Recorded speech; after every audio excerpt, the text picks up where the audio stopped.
Hi, I'm Zach. You may be familiar with the Carnivores series of video games started in 1998 for PC. Well, today I'd like to introduce you to Carnivores for iPhone, iPod, and Apple's latest iPad. It's an extremely realistic, dangerous simulation of hunting experiences. So, let's take a look inside the game. So, let me show you the main menu here. First, we have Hunt. This is for realistic simulation of the hunting experience. Survive is for arcade-style shoot 'em up. Trophy shows you where all your hard-earned dinosaurs are stored, and More gives you all the normal settings for the game. First, I'll show you how we go on our hunt, so we'll select that. Now, before we can go on our hunt, we need to be prepared, and the preparation is in 3 steps. First, we select our place, our area. Second, we select our dinosaurs, or our dinosaur as the case may be. And finally, we select our weapons. So first, we'll select our area, Delphius Hills. This is the easiest one. On the right, we can see there the description of the area, the kind of difficulties we'll find, the kind of terrain we have, and there at the bottom it says the difficulty, the just objective difficulty of the area. We have mild difficulty for this, and down here at the bottom we have advanced difficulty. And then below that, we also have the time. We can select to play during dawn, day, night. Day is the easiest, so we'll go with that. And then finally, before you've really started playing and you need to get to know the area, you'll probably want to use observer mode. Here you can wander around the area freely, and you don't have to worry about the dinosaurs attacking you. They can't see you at all. So I'm going to select the Manya Jungle and move on to the next screen. And so you'll also notice here that there's a cost for each dinosaur as well. There's a cost for each area and a cost for each gun. The economic system is very simple.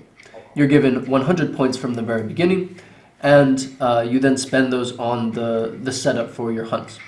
You earn more points by killing dinosaurs and putting them in your trophy room.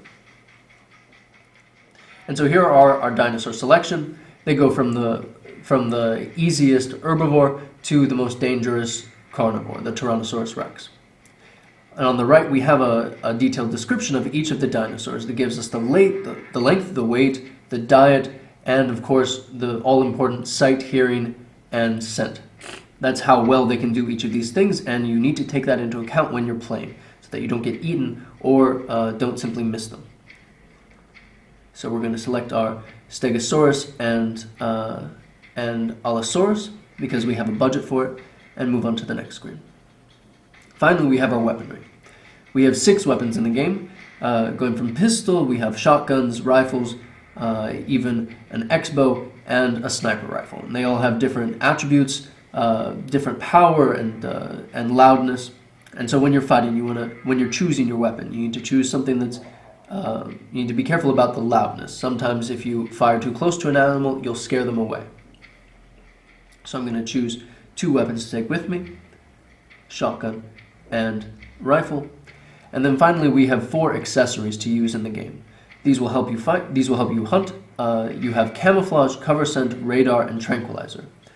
The camouflage, cover scent, and radar are extremely useful. The radar shows you where the animals are, cover scent and camouflage are self-explanatory. But they do have a little bit of a disadvantage. They take away 30% of your overall points when you're using them, for each one you use. For example, if I choose radar, then that'll take away 30% of my overall points. Tranquilizer, on the other hand, allows you to shoot the dinosaurs and just put them to sleep. You just knock them out with a tranquilizer dart, and you don't have any blood on your hands. You're not any kind of murderer there. So, and that also gives you 25 extra percent of your points. So we're all set, and we'll go on our hunt. So, now we found ourselves in the prehistoric world. Let's take a quick look around. See our beautiful jungle here. And so, how do we use our icons? First, we have, to walk around, on the bottom left-hand side, we have this controller. This you drag in any direction on the screen to move in that direction. And then with our right thumb, we can control the direction we face. There we are. You can see pterodactyls flying overhead. And then above the movement controller, we have binoculars. This allows you not only to magnify your view, going in closer, but also to get information about the dinosaurs you see ahead of you. There we have a Moschops, which is a harmless little dinosaur, good for target practice though. Above that, we have our map, radar, and wind indicator. The radar is extremely useful. Here it shows us on the large screen in the large area. Each one of these areas is extremely large. We have plenty of space to walk around. And we're there, the little red dot. And you can see a circle that denotes our area of horizon. And as we've selected radar, we can also see the dinosaurs as little yellow dots there. Also pay attention to the little arrow there, that's the wind indicator. That shows you which direction the wind is blowing, and you need to be careful not to stand upwind from the dinosaurs. It'll scare away all the herbivores and possibly attract the carnivores to your location. Now, what about our other equipment for hunting? We also have a dinosaur call. You can see up here on the right. We tap it and hold it to bring up our selection of dinosaurs. I want to go hunting for Stegosaurus, so I select him, and then I give him a call. If he's in the area, we should hear his call coming back to us. Now, be careful when you use these dinosaur calls, because if you use them too much, you'll scare them away. Finally, we have our weapon. Select on once to bring up our selection.